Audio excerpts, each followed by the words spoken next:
ደስተኛ ለመሆን የሚረዱ 10 የህይወት ህጎች። 1. ራስህን ከሌላ ሰው ጋር አታፎካክር። ሁላችንም እንደ አሻራችን ሁሉ ባህሪያችንና ፍላጎታችንም በጣም ይለያያል። ደስታን ከሚያጠፉ ምክንያቶች አንደኛው ራስን ከሰው ጋር ማፎካከር ነው።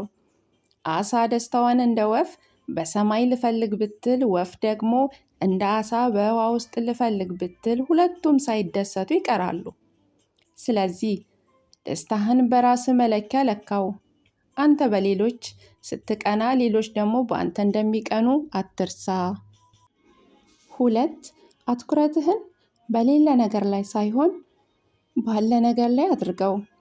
የጎደለ ምንድን ነው? ያለህስ ምንድን ነው?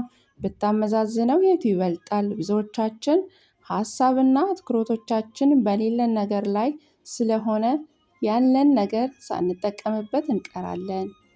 ደስተኛ ለመሆን ሁሉም ነገር ሊኖረን አይገባም።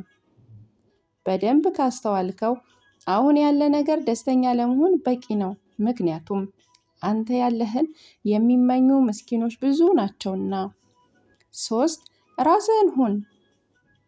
በዚህ ምድር ላይ ሌላውን ለመምሰል እንደመሞከር ከባድ ነገር ምን አለ?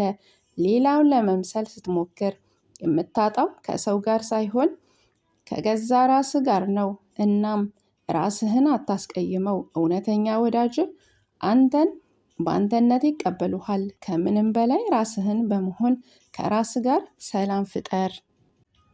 4. ሁሉን ለማስደሰት አትሞክር። አንድ ነገር ስታደርግ ሰዎች ደስ እንዲላቸው ብለህ ሳይሆን ትክክለኛና አንተ ያመንክበት ነገር ስለሆነ ይሁን። በዚህ ምድር ላይ ምንም አይነት ጻድቅ ሰው ብትሆን እንኳን ሁሉንም ሰው ለማስደሰት አትችልም። ስለዚህ የምታደርጋቸውን ነገሮች ከህሊና ጋር እስከ ተስማሙ ድረስ በቂ ነው። ለሰው ሳይሆን ለህሊና ኑር። 5. የውሸት ደስታን አትፈልግ። በውሸት ደስታና በእውነተኛ ደስታ መካከል ትልቅ ልዩነት አለ። የውሸት ደስታ ጊዜያዊ በመሆኑና ከውጪ በምናገኛቸው ነገሮች የሚመጣ ነው። ሀዘናችንን ለጊዜው የሚጋርድ ጊዜያዊ ማስታገሻ። እውነተኛ ደስታ ግን ሀሳባችን፣ ዓላማችን፣ ምግባራችን ሲጣመር የሚፈጠር ስሜት ነው። ሀዘንና መከራችን ሳንደብቅ የምንጽናናበት ደስታ። 6. ማንን እንደምታገኝ አታውቅምና ለሁሉም ሰው ቅን ሁን። ከመንገደኛው አንስቶ እስከ ቅርብ ወዳጆቻችን ድረስ ሰዎች በእኛ ላይ ትልቅ አስተዋጽኦ አላቸው። በህይወትህ የምታሰፍራቸው ነጥቦች ሁሉ በኋላ ላይ ተያይዘው መስመር መስራታቸው አይቀርም። የተናቀው ድንጋይ የማዕዘን ራስ ይሆናል ተብሏልና ሰዎችን አትናቅ። በየትኛውም አጋጣሚ ለምታገኛቸው ሰዎች ትክክለኛውን ነገር አድርግ። 7. መለወጥ የማትችላቸውን ነገሮች ተቀበላቸው።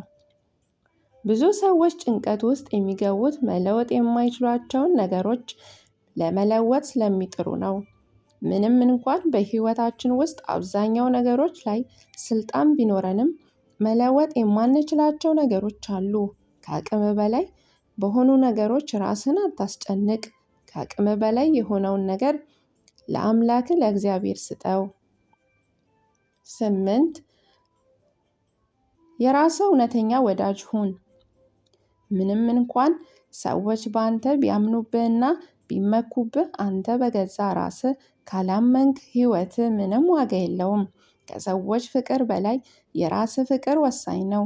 የሚገርመው ሰዎች ራሱ ሊወዱ የሚችሉት አንተ በመጀመሪያ ራስህን መውደድ ስትችል ነው። ራስህን በደንብ ተንከባከበው። ሲያጠፋ ይቅር በለው፣ ሲደክም አበርታው፣ ሲሳካለት አሞካሸው። ከአንተ የቀረበ ማን አለ? 9. መልካም አስብ፣ መልካም ተናገር። በመጀመሪያ ሰው ያስተሳሰቡ ውጤት መሆኑን እመን። አሁን የምንኖረው ህይወት የአመለካከታችንና የአስተሳሰባችን ውጤት ነው። ይህን ካወቅ አስተሳሰብህን በጥንቃቄ አጢነው።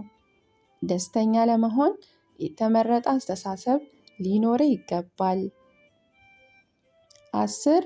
ለምን እንደምንኖር እወቅ። ህይወት ማለት የተሰጠህን ኃላፊነት ለመጨረስ የተሰጠችህ ጊዜ ናት።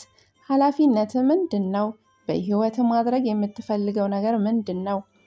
መልሱን ካወቅክ ለህይወትህ ያለ አመለካከት ይለወጣል። ስላዳመጣችሁኝ እጅግ በጣም አመሰግናለሁ።